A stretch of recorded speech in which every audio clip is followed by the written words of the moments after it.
चलते हैं श्रीमद् भागवत महापुराण। प्रसंग चल रहा है, प्रहलाद जी ने अपने मित्रों को बुलाया। गुरुजी कहीं बाहर गए थे, संडामर्क जी एकांत में बैठाकर उपदेश दिया कि भाइयों, कुमार अवस्था से श्री भगवान का भजन करना चाहिए। ये जिन लोगों की ये मति है कि जवानी कोई भजन के लिए है, बुढ़ापा भजन के लिए है, तो बुढ़ापे में प्रपंच होता है, भजन नहीं होता। ध्यान रखना, जिसने कुमार अवस्था में, यौवन अवस्था में भजन का अभ्यास नहीं किया, वो बुढ़ापे में भजन नहीं कर सकता, केवल प्रपंच होता है। हे मित्रों, जैसे कोई दुख नहीं चाहता पर उसे प्रारब्ध के अनुसार जबरदस्ती दुख भोगना पड़ता है, ऐसे ही तुम सुख भी ना चाहो तो अन मांगे आगे आवेगो, जो पल लागे पल को। बिना मांगे बिना चाहे जैसे दुख आता है, ऐसे सुख आएगा। तो तुम सुख दुख की वृत्तियों से ऊपर उठो। जो प्रारब्ध से नहीं मिलता वो है भजन। श्री भगवान का आश्रय लेकर श्री हरि का भजन कर लो, क्योंकि सारी विपत्तियों से, सारे संकटों से, सारे आक्रमणों से अगर कोई बचा सकता है तो हरि। हरि स्मृति सर्व विपद विमोक्षणम। भगवान की याद, भगवान का नाम जप इस समस्त विपत्तियों से बचा लेता है। हे असुर बालको, तुम अपने असुर स्वभाव को छोड़ो और भगवान श्री हरि का निरंतर भजन करो। कल आपने सुना, प्रहलाद जी ने उपदेश किया। प्रहलाद जी के मित्रों ने कहा कि ये उपदेश तो कभी संडामर्क जी ने दिया नहीं, तो आपको ये उपदेश कहां से पता चला? तो उनका हमारे गुरुदेव देवर्षि नारद जी ने दिया।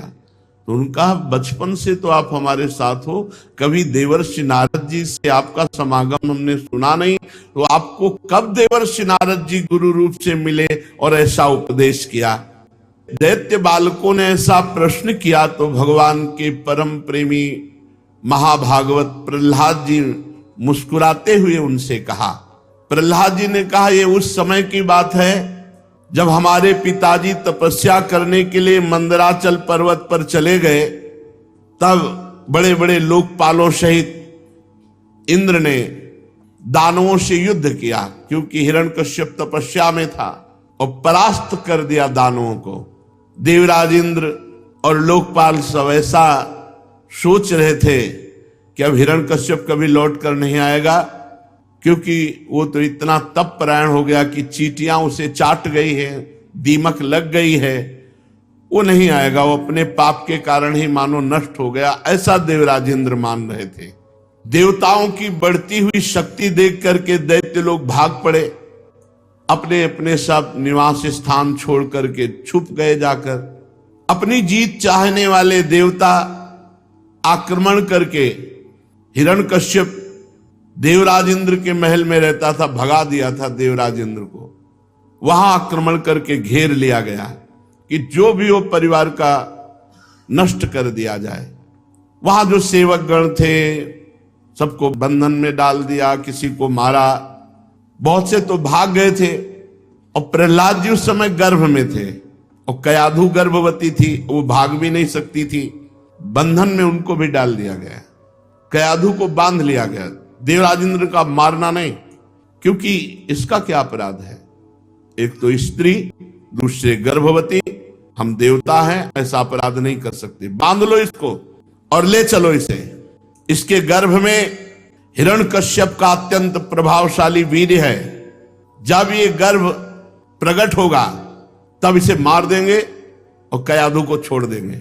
बंधन में डाल दिया गया, कयाधु जी को बांधकर देवराज इंद्र ले जा रहा है।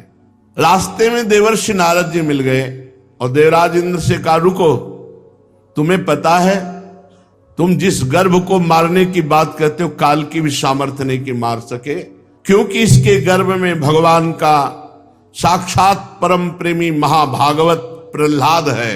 देवराज इंद्र, इस निष्पाप महात्मा का तुम बाल बाका भी नहीं कर सकते। तुम्हारे किसी भी लोकपाल की सामर्थ्य नहीं कि इस बालक की हानि पहुंचा सके। क्यों? क्योंकि भगवान का महान भक्त है। देवर्षि नारद जी की बात सुन करके प्रणाम किया कयाधु को देवराज इंद्र ने, और कहा कि मैं इस गर्भस्थ भगवत भक्ति की महिमा को नहीं जानता था। हम तो ये समझ रहे थे कि पापी हिरण्यकश्यप का ये वीर है, कोई पापात्मा ही होगा, तो जन्म लेते ही इसे मार डालेंगे। लेकिन ये भगवान का भक्त है, इसलिए मैं गर्भस्थ भक्त को प्रणाम करता हूं। और 4 प्रदक्षिणा की कयाधु को, जहां बंधन में डाले था, बंधन मुक्त किया, प्रणाम किया, 4 प्रदक्षिणा की, फिर प्रणाम किया। क्यों? क्योंकि इसके गर्भ में भगवान का भक्त है, ऐसा मानकर छोड़ दिया। देवता लोग चले गए। देवर्षि नारद जी कयाधु जी को अपने आश्रम पर लिवा लाए और कहा, बेटा तुम बिल्कुल निर्भय होकर इस आश्रम में रहो। जब तुम्हारा पति लौट आएगा तपस्या से, तब हम तुम्हें पुनः उसके समीप पहुंचा देंगे। जैसे अपने पिता के यहां रहा जाता है, ऐसे कयाधु जी निर्भय होकर देवर्षि नारद जी के आश्रम पे रहे। मैं गर्भ में था, प्रहलाद जी अपने मित्रों से बता रहे हैं। देवर्षि नारद जी बैठ करके भागवती को उपदेश करते और लक्ष्य रखते मेरा, तो मैं गर्भ में ही सीख गया था। देखो, गर्भस्थ शिशु पर बड़ा प्रभाव पड़ता है। यदि आप सांसारिक बातें, गंदा भोजन अपवित्र पाएंगे, अपवित्र बातें करेंगे, अपवित्र क्रियाएं करेंगे, तो सब बालक पर प्रभाव पड़ता है। जिस दिन से गर्भस्थ शिशु हो जाए, उस दिन से माता पिता को ब्रह्मचर्य रहना चाहिए, सात्विक भोजन पाना चाहिए, नाम कीर्तन, नाम जप और भगवत कथा वार्ता करनी चाहिए। ये जो व्यभिचार प्रवृत्ति से युक्त जन है, तो बालक में गंदे संस्कार और उनके शरीर के अंगों पर गलत प्रभाव पड़ता है। जब बालक गर्भ में आ जाए तो माता पिता को उसी दिन से ब्रह्मचर्य धारण करना चाहिए। और ये चरफरे, खट्टे, तमोगुणी, बासी भोजन, अपवित्र भोजन, इसका त्याग कर देना चाहिए। ब्रह्मचर्य से रहे, पवित्र भोजन पावे और रोज कथा सुने भगवान की, चाहे रामचरितमानस, श्रीमद् भागवत महापुराण या और भी ग्रंथों की चर्चा, तो बालक बड़ा संस्कारी राष्ट्र भक्त होगा। देखो, गर्भस्थ शिशु पर प्रभाव पड़ा। अभिमन्यु जी उत्तरा के गर्भ में थे, अर्जुन जी उपदेश करते तो 6 द्वार भेदन चक्रव्यूह की गर्भ में ही सीख गए थे। यहां गर्भस्थ शिशु प्रहलाद जी पर प्रभाव पड़ा। रोज नारद जी भगवान की महिमा, भगवान की भक्ति, भगवान की कृपा की चर्चा करते। ऐसा लगता कयाधु को सुना रहे, पर लक्ष्य था प्रहलाद जी। तो गर्भ में ही प्रहलाद जी भगवान की महाप्रेममयी भक्ति से युक्त हो गए थे। देवर्षि नारद जी बड़े दयालु, सर्वसमर्थ महात्मा हैं। प्रहलाद जी कह रहे, उन्होंने मेरी मां को भागवत धर्म का रहस्य, विशुद्ध ज्ञान दोनों का उपदेश किया और दृष्टि मेरे पे थी, इसलिए गर्भ में ही महाभागवत बन गए प्रहलाद जी। भागवत धर्म का और तत्व ज्ञान दोनों गर्भ में महाभागवत बन गए। बोले, बहुत समय बीत जाने के कारण मेरी माता को तो कुछ स्मृति नहीं रही, पर गुरुदेव नारद जी की कृपा के प्रसाद से मेरे में कभी विस्मृति ही नहीं हुई। तत्व ज्ञान और भागवत धर्म दोनों रहस्य हैं और इन दोनों के ज्ञाता है श्री प्रहलाद जी, क्योंकि देवर्षि नारद जी ने गर्भ में ही उपदेश दे दिया। हे दैत्य बालको, यदि तुम लोग मेरी इस बात पर श्रद्धा करो तो वो ज्ञान तुमको भी हो सकता है।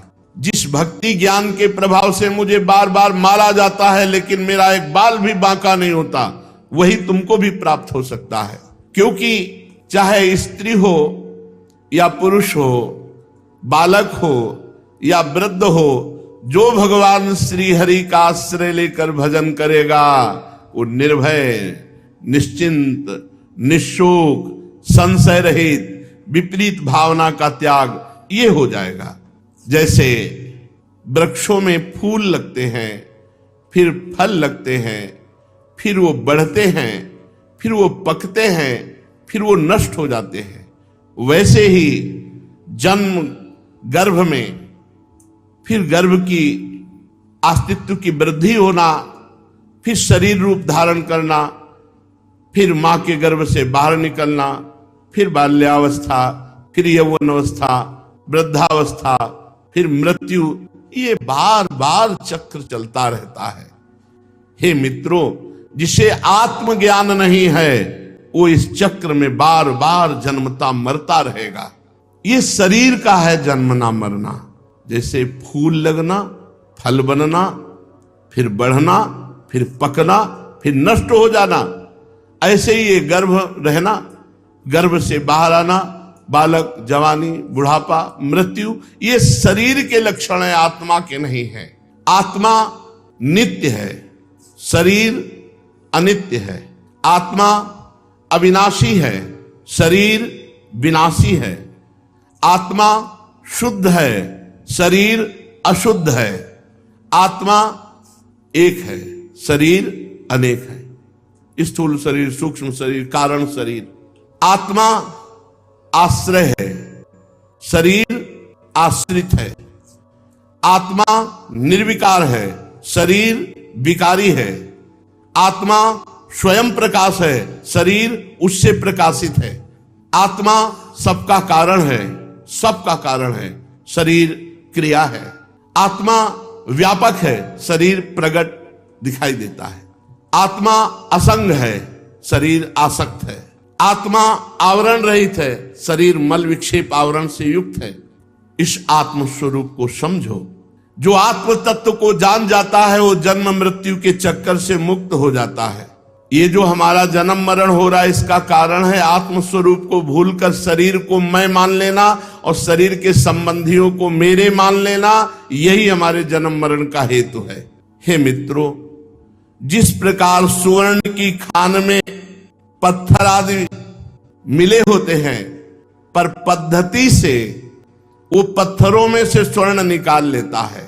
जिस प्रकार दूध में घी है, पद्धति से दूध में से घी निकाल लिया जाता है, वैसे ही पद्धति से आत्मबोध होता है। आत्मबोध प्राप्त करने के लिए साधन चतुष्टय अत्यंत आवश्यक है। विवेक, सत असत का निर्णय करने वाले को विवेक कहते हैं। वैराग्य, लोक परलोक के भोगों से वैराग्य। शम, इंद्रिय विजयी। दम, मन का दमन करने वाला। तितिक्षा, हर कष्ट, हर अपमान, हर द्वंद्व सहने वाला। उपरति, लोक परलोक के भोगों में बिल्कुल कोई भी रुचि नहीं, भोग बुद्धि ही नहीं। शम, दम, तितिक्षा, उपरति। श्रद्धा, शास्त्र और गुरु के वचनों में यथावत श्रद्धा। समाधान, चित्त का अपने लक्ष्य में स्थित हो जाना। मुमुक्षता, मैं मुक्त होना चाहता हूं। ये साधन चतुष्टय और षट संपत्ति जिसके जीवन में होती है, वही आत्मज्ञान प्राप्त करता है। और कुछ समझ में ना आवे, राधा राधा राधा राधा राधा, सब कुछ प्राप्त हो जाएगा। देख लेना, निरंतर नाम जप करो, सब कुछ प्राप्त हो जाएगा। अरे राम राम नहीं कह पाए, मरा मरा शुरू किया तो ब्रह्म ऋषि हो गए। भाई, तुम राधा राधा जानबूझ करके भाव से जपोगे, तुम्हें ब्रह्म ज्ञान नहीं हो जाएगा, तुम्हें संसार से वैराग्य नहीं हो जाएगा, तुम सहनशील नहीं बनोगे, तुम में तितिक्षा नहीं आ जाएगी, तुम्हारे चित्त का समाधान नहीं हो, सब हो जाएगा। जो आत्मज्ञान प्राप्त कर लेता है वो ब्रह्म पदवी को प्राप्त हो जाता है। आचार्यों ने मूल प्रकृति, महत्त्व, अहंकार और पंच तन्मात्राएं, शब्द, स्पर्श, रूप, रस, गंध, इन 8 तत्वों को माया बताया है, प्रकृति बताया है।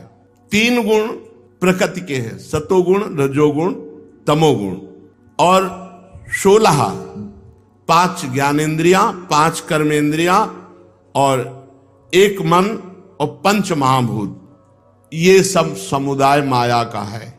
मूल प्रकृति, महत्त्व, अहंकार, शब्द, स्पर्श, रूप, रस, गंध, ये 8, सतोगुण, रजोगुण, तमोगुण, त्रिगुणात्मिका माया, और उसके 16 विकार, 5 ज्ञानेंद्रियां, 5 कर्मेंद्रियां, 5 महाभूत और 1 मन। ये है पूरा समुदाय जिसमें हम फंस गए। इन सबको प्रकाशित करने वाला आपका स्वरूप है आत्मा, आपका स्वरूप है, आप हैं वो। इस माया के समुदाय से 3 देह बन गए, स्थूल देह, सूक्ष्म देह और कारण देह, और इसी देह में अपना मैंपन हो गया। यही हमारी दुर्गति का कारण हो गया, चाहे वो स्थावर हो चाहे जंगम हो। इसी में ममता होने के कारण दुर्गति हो गई। अंतःकरण इंद्रियां ये अनात्म वस्तु है, आत्मा नहीं है। जब गुरु कृपा से भजन करोगे और विवेक ज्ञान जागृत होगा तब यह अनुभव होता है कि मैं आत्मस्वरूप हूं, मैं देह नहीं हूं, आत्मा सब में विराजमान है। वो इन शरीरों से बिल्कुल अलग है, पृथक है। इसीलिए कोई वैज्ञानिक अल्ट्रासाउंड, सिटी स्कैन, एक्सरे आदि से नहीं निकाल सकता कि अरे सूक्ष्म शरीर को नहीं निकाल सकता, मन बुद्धि चित्त अहंकार को, फिर कारण स्वभाव और फिर सबसे परे आत्म तत्व। एक आए थे साधक को पूछ रहे थे कि जब इस शरीर में आत्मा है तो कहां है? बस इतने जान गए तो जीवन मुक्त हो गए ना। आत्मा है तो कहा है? मैं ढूंढना चाहता हूं, मैं पाना चाहता हूं। किसको? बोले आत्मा को। कभी नहीं मिलेगी। क्यों? क्योंकि वो तुम हो। वो तुम हो, जिसे खोजना चाहते हो वो तुम हो। तो तुम जो नहीं हो उससे पहले अलग हो। तुम शरीर नहीं हो, इंद्रियां नहीं हो, इंद्रियों का विलास नहीं हो, मन नहीं हो, मन का विलास नहीं हो। हटो इससे। इसी से हटने की वृत्ति को तो साधना कहते हैं। और जब आप हटोगे तो अपने आप से अपने आप का अनुभव हो जाता है। प्रहलाद जी कह रहे हैं, मित्रों शुद्ध बुद्धि से धीरे धीरे इन शरीरों से राग हटावे और इन शरीरों की उत्पत्ति, स्थिति और विनाश का चिंतन करे कि मरेगा शरीर, नष्ट होगा। इस उतावली न करे तो इससे क्या होगा? धीरे धीरे तुम्हारा शरीर राग नष्ट होगा। कोई भी कार्य करे धीरे धीरे आराम से करे, उतावलापन करे। आज ही हम कसम खाते हैं ऐसा नहीं करेंगे तो कोई तुम भीष्म प्रतिज्ञा निर्वाह करने वाले थोड़ी हो। महीना 15 दिन, 2 दिन, 4 दिन, 10 दिन फिर फिसल जाओगे। धीरे धीरे क्रमशः धीरे धीरे विषयों का त्याग करे और जिनका त्याग कर दे दोबारा जीवन में उनका कभी प्रयोग न करे। ये जागृत, स्वप्न और सुषुप्ति, ये 3 बुद्धि की वृत्तियां हैं, हमारी नहीं। ना हम जागृत, ना हम स्वप्न, ना हम सुषुप्ति। कल एक पूछ रहे थे कि स्वप्न में ऐसा ऐसा, उसका मतलब क्या होता है? स्वप्न में ये आता है, वो आता है। तो ये स्वप्न विचारों के वालों के पास जाओ तो तुम्हें कुछ मिल जाएगा समझने को। हमारे पास तो नहीं मिलेगा, क्योंकि हम जागृत की सत्ता नहीं मानते तो स्वप्न की क्या सत्ता माने। जागृत, स्वप्न, सुषुप्ति ये तीनों बुद्धि की अवस्थाएं, आत्मा की नहीं। बोले स्वप्न में वो ऐसा ऐसा, अरे सब मन का नाटक है। वही महात्मा बन जाएगा, वही गुरु बन जाएगा, वही भगवान बन जाएगा। मन के सिवा स्वप्न में कुछ नहीं है। कभी कभी पवित्र अंतःकरण में भागवतिक संकेत उसी मन, अरे मन इंद्रियाणाम मनश्चास्मि, मन कौन है? बोले इंद्रियों में मन मैं हूं, भगवान श्री कृष्ण कह रहे। अपवित्र है इसलिए समझ नहीं पा रहे, पवित्र हो गए तो भगवत स्वरूप हो गया। बोले स्वप्न में हमारे अमुक महात्मा, वही मन है। बोले वो महात्मा नहीं, अरे मन ही तो परमात्मा है। इंद्रियाणाम मनश्चास्मि में कोई भी रूप धारण कर सकता है। जागृत, स्वप्न, सुषुप्ति ये मेरी अवस्थाएं नहीं है, ये बुद्धि की अवस्था है। और बुद्धि से अनुभव में आने वाला जो तत्व नहीं है वही परमात्मा, वही मेरा स्वरूप है। जैसे गंध से उसके आश्रय वायु का ज्ञान होता है। वायु गंध का वहन करती है, लेकिन गंध वायु का गुण नहीं है, गंध पृथ्वी का गुण है और वायु वहन करती है। वैसे ही ये 3 अवस्थाएं, जागृत, स्वप्न, सुषुप्ति, ये बुद्धि की है। ये बदलने वाली बुद्धि की है। आत्मा इनका साक्षी है। ये आत्मा की नहीं, न जागृत, न स्वप्न, न सुषुप्ति। जो तीनों में समान साक्षी भाव से रहता है वही ज्ञानी है। जागृत में जितनी भी चेष्टाएं हो रही स्थूल शरीर से हो रही, और चेष्टाएं कराने वाला सतोगुण, रजोगुण, तमोगुण है। गुणानुगुण वर्तन्ते मनुष्या पार्थ सर्वसा। और जो स्वप्न है वो एक मन जो निद्रा में नहीं डूबा, वो प्रपंच रच देता है, अच्छा बुरा जैसा, सुखद दुखद। और जो सुषुप्ति है उसमें बुद्धि भी लीन हो जाती है। गाढ़ सुषुप्ति में बुद्धि भी लीन, लेकिन मैं सोया, ये बोध किसको रहा?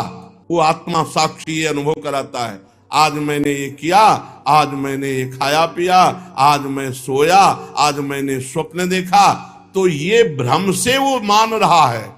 लेकिन यहां संकेत मिलता है कि वो साक्षी तीनों में जग रहा था, जागृत में भी, स्वप्न में भी और सुषुप्ति में भी। गुणों और कर्मों के कारण होने वाले जन्म मृत्यु का ये चक्र आत्मा को शरीर आसक्ति के कारण प्राप्त होता है। खास बात, ये शरीरासक्ति के कारण दुर्गति हो रही है। ये अज्ञान मूलक बिल्कुल मिथ्या है। जैसे स्वप्न का शरीर मिथ्या है, पर स्वप्न में चाकू मारी जा रही तो दुख का अनुभव होगा। कब तक? जब तक जगोगे नहीं। जग जाओगे न चाकू न मारने वाला, न कोई कटने वाला कोई शरीर का अंग। बढ़िया सैया में सोया हुआ है, पर स्वप्न में उसे दिखाई दे रहा है कि हमारे शरीर को कोई काट रहा है। ना शरीर कट रहा है, ना कोई काटने वाला है, ना कोई पीड़ा है, पर पूरी पीड़ा हो रही है। ये जब तक जगेगा नहीं तब तक पीड़ा नहीं मिटेगी। ऐसे ही इस जागृत अवस्था में देहाभिमान के कारण ये सुख दुख मान अपमान, जब तक ज्ञान में जगोगे नहीं तब तक ये दुख दूर होने वाला नहीं। इसलिए मित्रों, प्रहलाद जी कह रहे, तुम लोगों को सबसे पहले इन गुणों के अनुसार होने वाले कर्मों के बीज को नष्ट कर देना चाहिए। ये शरीर तुम नहीं हो, तुम्हारे द्वारा कर्म नहीं हो रहे, केवल तुम अहंकार करते हो, इसलिए तुम्हें भोगना पड़ता है ये यंत्रारूढ़ानिमम मायया। सतोगुण रजोगुण तमोगुण से गुण प्रेरित करते हुए अंतःकरण में कर्म करवा रहे हैं। पर आप कर्ता भाव से हो गए, इसलिए आपको अवश्य में भोक्तव्यम कृतम कर्म शुभाशुभम, फिर आपको भोगना पड़ेगा। जो शरीर राग मिटा देता है, कर्मों का कर्ता भाव मिटा देता है, भोक्ता भाव मिटा देता है, तो इसे ही योग कहते हैं। दूसरे शब्दों में इसे ही भगवत प्राप्ति कहते हैं, इसे ही परमात्मा से मिलन कहते हैं। यूं तो इन त्रिगुणात्मक कर्मों की जड़ उखाड़ फेंकने के लिए, बुद्धि वृत्तियों का प्रवाह बंद कर देने के लिए वेदों में, शास्त्रों में, पुराणों में बहुत से साधन बताए गए हैं। पर सर्वश्रेष्ठ साधन है भगवान श्री हरि का स्मरण, नाम जप, उनकी सेवा। पकड़ लो। प्रहलाद जी कह रहे हैं, यूं तो माया से मुक्त होने के लिए शास्त्रों साधन बताए गए, पर बहुत सरल, सर्वश्रेष्ठ, निर्भय, भय शून्य मार्ग है। भय शून्य इसलिए कि इसमें करो सदा तिनकै रखवारी, जिम बालक राखे महतारी। इसमें भगवान का पूर्ण सहारा है और वो रक्षा करते हैं। क्या? खूब नाम जप करो और सर्वशक्तिमान भगवान की सेवा, उनका आश्रय, उनके लीला गुणों का श्रवण। इससे शुद्ध होकर बुद्धि आत्म स्वरूप का बोध हो जाता है। बुद्धि शुद्ध हुई तो जैसे दर्पण साफ हुआ तो अपना प्रतिबिंब दिखने लगा, ऐसे अनुभव होता है आत्म स्वरूप का। बुद्धि वो ऐसी प्रवीण ज्ञानमयी हो जाती है, ज्ञान नेत्र प्रकाशित हो जाते हैं, उन्हीं नेत्रों से आत्म स्वरूप का बोध होता है। ये कैसे किया जाए कि हमारा निरंतर भजन बने, हरिचरण आश्रय दृढ़ हो जाए, बुद्धि शुद्ध हो जाए? तो कह रहे, गुरु शुश्रूषया भक्त्या सर्वलब्धार्पणेन च संगेन साधु भक्ता मीश्वराराधनेन च श्रद्धया तत्कथायां च कीर्तनैर्गुण कर्मणाम तत्पादाम्बुरुहध्यानात् तल्लिंगेक्षार्हणादिभिः। श्री सद्गुरुदेव भगवान का वर्ण करके उनकी प्रेम पूर्वक सेवा में रहना, उनकी आज्ञा में रहना। जीवन मुक्त होने के लिए, आत्मबोध प्राप्त करने के लिए, भगवत मिलन के लिए क्या करना चाहिए? तो बोले, गुरु का वर्ण करके, गुरुदेव का आश्रय लेकर प्रेम पूर्वक उनकी सेवा, गुरुदेव की सेवा, गुरु आज्ञा पालन।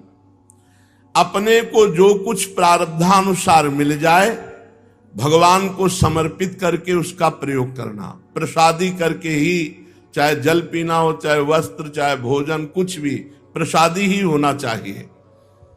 भगवत प्रेमी महात्माओं का सत्संग नित्य सुनना चाहिए, नित्य सत्संग।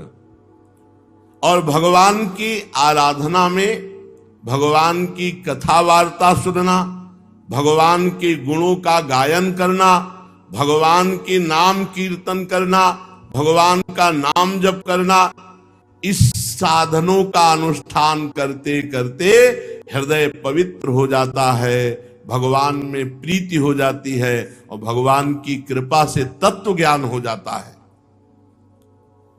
सर्वशक्तिमान भगवान श्री हरि समस्त प्राणियों में विराजमान है। ऐसे साधन करते करते तुम्हें अनुभव होने लगेगा सब में भगवान विराजमान है। सबका सम्मान करो, किसी का भी अपमान मत करो, सब में भगवान विराजमान है। उपासक एव निर्जित षड्वर्गैः क्रियते भक्तिरीश्वरे वासुदेवे भगवती यया संलभते रतिम। काम, क्रोध, लोभ, मोह, मद, मत्सर, ये 6 भारी शत्रु हैं।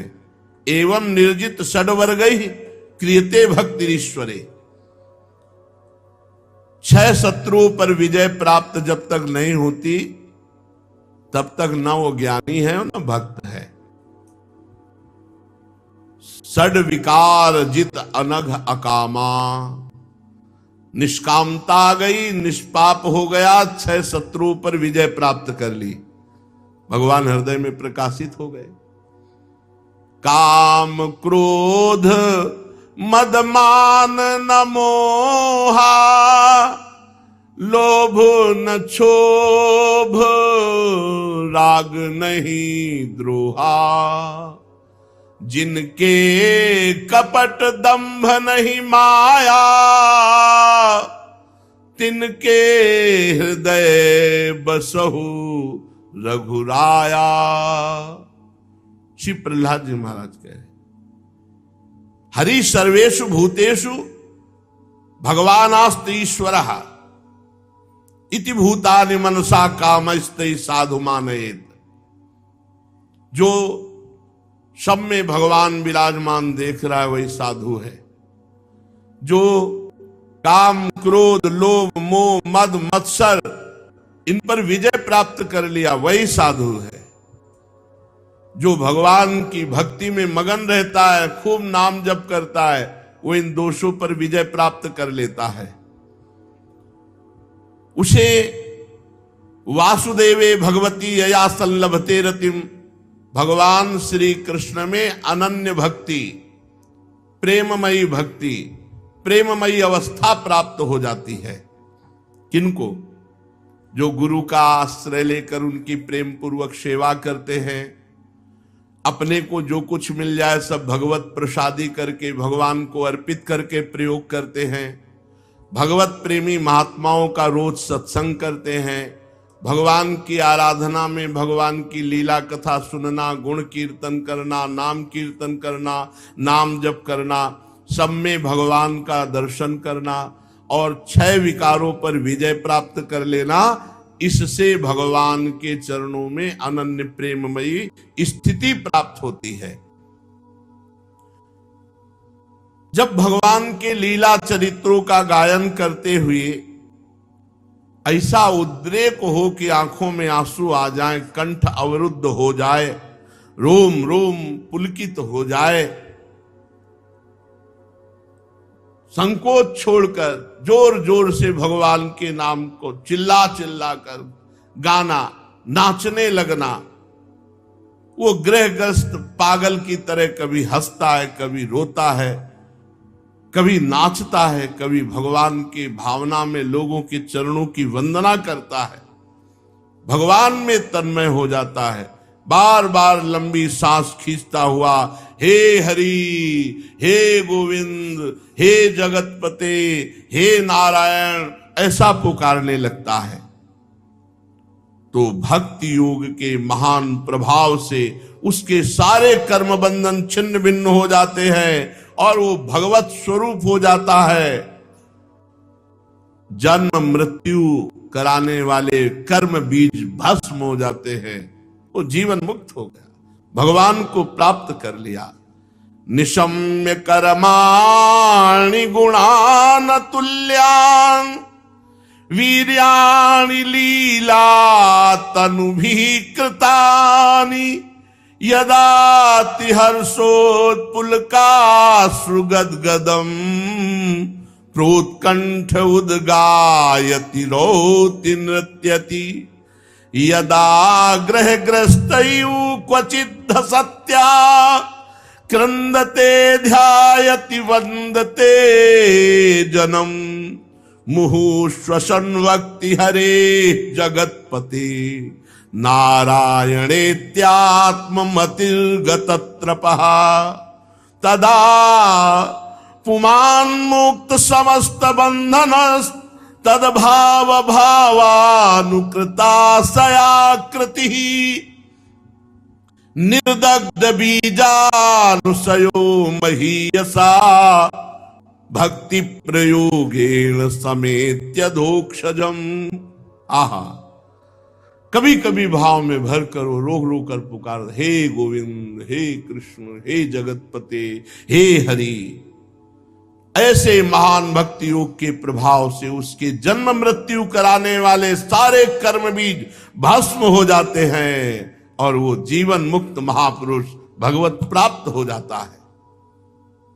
हे मित्रों, प्रहलाद जी कह रहे, हे मित्रों, अधोक्ष जालंभमिहा शुभात्मनः शरीरिणः संसृति चक्र शातनम् तद्ब्रह्म निर्वाण सुखम विदुर्बुधास् ततो भजध्वम हृदये हृदीश्वरम कोटि प्रियासो सुर बालका हरे रूपासने स्वे हृदि छिद्रवत्सतः स्वस्यात्मनः सख्युरशेष देहिनां सामान्यतः किं विषयोपपादनै रायः कलत्रं पशवः सुतादयो गृहामही कुंजर कोश भूतयः सर्वेर्थ कामाः छल भंगुरायुषः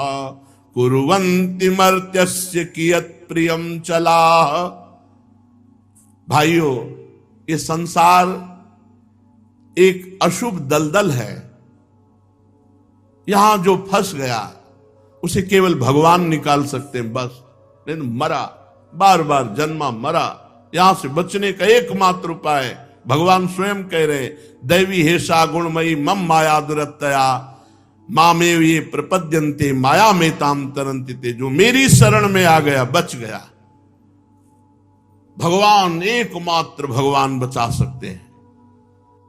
इस माया दलदल से एकमात्र भगवान बचा। इसीलिए हमारी प्रार्थना है, जिस सभा में, जिस संगोष्ठी में, जिस उपदेश में, जिस संग में भगवान के नाम रूप लीला धाम की चर्चा न हो, भगवान के आत्मस्वरूप की चर्चा न हो, कभी मत सुनो, कभी मत संग करो।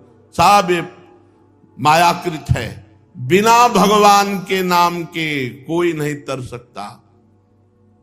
विनिश्चितम बदामि तेन अन्यथा वचांस में हरिम भजन्ते नरा। जब तक भजन नहीं करोगे, ये सब बड़े बड़े ऋषि मुनि भगवान का भजन कर, छूछा इधर उधर, ये सब प्रपंच है, सब माया का नाटक है। किसकी सामर्थ्य है? किसकी सामर्थ्य है? जब वशिष्ठ जैसे महापुरुष भी कह रहे, सुनो भरत भावी प्रबल बिलख कहो मुनिनाथ हानि लाभ जीवन मरण जस अपजस विधिहान। ये आज संसार के कर्म चक्र को बदलने का ठेका लेते हैं लोग। एकमात्र इस दलदल से केवल श्री भगवान निकाल सकते, केवल श्री भगवान। अगर भक्तजनों की महिमा गाई गई तो इसी बात की वो भगवान के नाम में, रूप में, लीला में, चरणों में रति प्रदान करते हैं। निकालने वाले श्री भगवान ही है, कोई दूसरा ऐसा नहीं कि निकाल सके। जिन्होंने फंसाया वही छुड़ा सकते हैं, किसी की सामर्थ्य नहीं। इसलिए हे मित्रों, प्रहलाद जी कह रहे हैं, इस संसार चक्र को मिटा देने वाले श्री भगवान का आश्रय लो और उनका भजन करो। तुम लोग अपने हृदय में ही देखो, हृदयेश्वर भगवान बैठे हुए हैं, उन्हीं का भजन करो। असुर कुमारों, अपने हृदय में ही आकाश के समान नित्य विराजमान भगवान का भजन करने में कौन सा परिश्रम की बात है? कौन सा रुपया खर्चा हो रहा है? राधा राधा कृष्ण कृष्ण हरि हरि कहने में क्या परेशानी हो रही? लेकिन पापवंत कर सहज स्वभाव, भजन मूर्ति भाव न काओ, जो पै दुष्ट हृदय सोई होई, मोरे सन्मुख आओ की सोई। ये पाप आचरण बन गए, भजन में रुचि नहीं होती, नाम जप नहीं कर सकते, नौटंकी नाटक में बड़ा विश्वास है। अरे विश्वास कीजिए, आप धैर्य पूर्वक समझिए। भगवान धन्वंतरी रूप लेकर के आयुर्वेद का प्रकाश किया, रोगों की निवृत्ति के लिए औषधि रूपी प्रायश्चित है। बड़े बड़े रोग हैं तो डॉक्टर हैं, औषधियां हैं। मंत्रानुष्ठान स्वयं करके, सकामता पूर्वक मंत्रानुष्ठान करके कुछ मात्रा में अपने प्रारब्ध को, वो भी जो हल्का है, उसे दबाया जा सकता है। प्रबल प्रारब्ध को कोई तपस्या के द्वारा भी नहीं रोक सकता। नहीं, तितली की गुदा में कांटा डालने के कर्म का प्रारब्ध जब बना तो सूली पड़ी थी मांडव्य ऋषि के, और वहां जैसे छोड़ दिया था वैसे काटी गई, निकली नहीं। इतने बड़े महान तपस्वी, बाल ब्रह्मचारी, पूरे जीवन भगवान के भजन में मस्त रहने वाले भीष्म पितामह 6 महीना बाणों की सही। अभी आज छूछा में पता नहीं कौन सा सिद्धि इनको प्राप्त हो गई है। बड़े बड़े महात्मा, बड़े बड़े ऋषि जन, बड़े बड़े सिद्ध जन प्रारब्ध शरीर का भोगे। प्रहलाद जी कह रहे, हे भाई, इस दलदल से निकलने के लिए एकमात्र उपाय भगवान का भजन करो, भगवान का आश्रय ले लो। भगवान को रिझाने में कौन से तुम्हारे पैसा लग रहे हैं, कौन सा परिश्रम? राधा राधा राधा राधा। प्रहलाद जी कह रहे हैं, भगवान की प्राप्ति का उपाय ना करके भोगों को इकट्ठा करना, राम राम राम। कितनी बड़ी मूर्खता है, कितनी बड़ी मूर्खता है कि इस अमूल्य जीवन में भगवान नाम तो इकट्ठा नहीं किया, और जो इकट्ठा किया मर के जब जाओगे तो पाई भर तुम्हारे साथ नहीं जाएगा।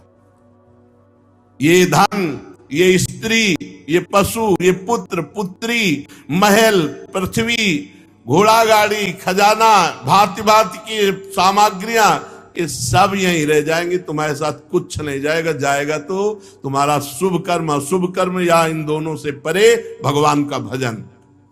अरे इस क्षण भंगुर देह में भगवत प्राप्ति कर लो। इस लोक की संपत्ति जैसे नाशवान है, ऐसे ब्रह्मलोक तक सब नाशवान है, माया में है। भगवान का नाम जप करो, नाम जप से ही परम कल्याण है, अप्सराओं से कल्याण नहीं है। कितने अप्सराओं को भोगे, हाय हाय करके फिर दुर्गति को प्राप्त हुए। लोक लोकांतर के भोग एक स्वाप्निक भोग है।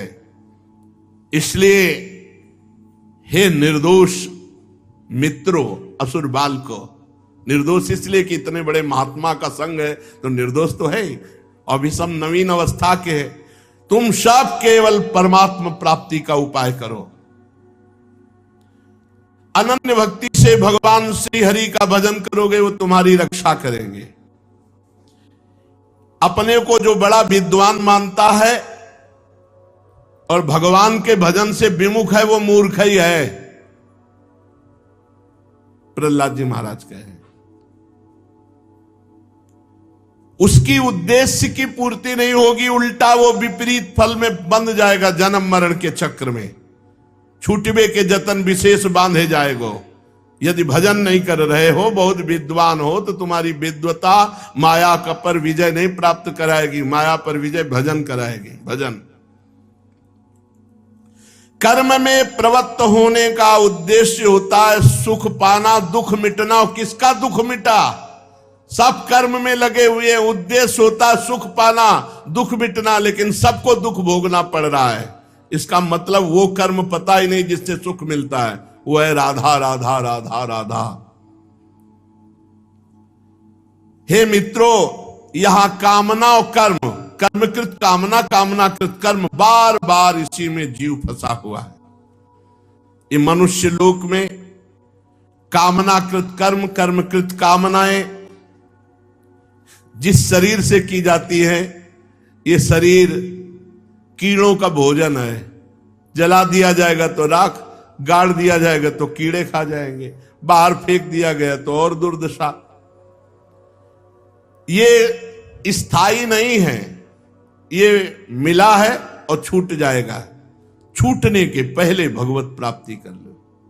प्रहलाद जी कह रहे शरीर छूटने के पहले भगवत प्राप्ति कर लो। ये महल, धन, संपत्ति, राज्य, खजाना, ये नौकर चाकर, ये सब मायाकृत है, कोई तुम्हारा नहीं है। ये तुच्छ शरीर तुम्हारा नष्ट हो जाएगा तो फिर और कौन? इसलिए असुर मित्रों, वास्तव में तुम्हारे केवल श्री भगवान ही है, श्री हरि ही है।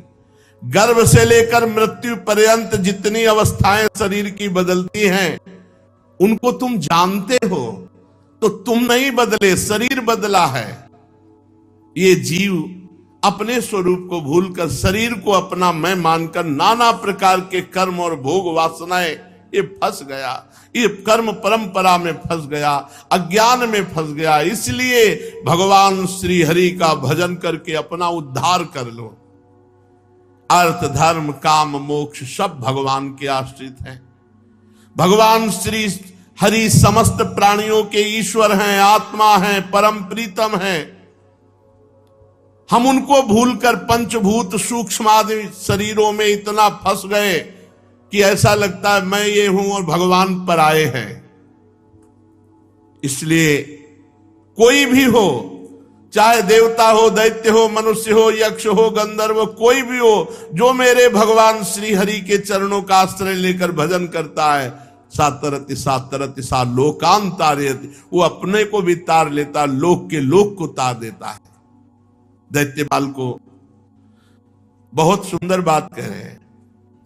भगवान को प्रसन्न करने के लिए, भगवत प्राप्ति के लिए ऐसा नहीं है नालम द्विजत्वम देवत्व मृषित्वम वा सुरात्मजाः प्रीणनाय मुकुंदस्य न वृत्तम न बहुज्ञता ना दानम ना तपो नेज्या ना शौचम न व्रतानि च प्रीयते अमलया भक्त्या हरिरन्यद् विडम्बनम ततो हरौ भगवती भक्तिम कुरुत दानवाः आत्मौपम्येन सर्वत्र सर्वभूतात्मनीश्वरे।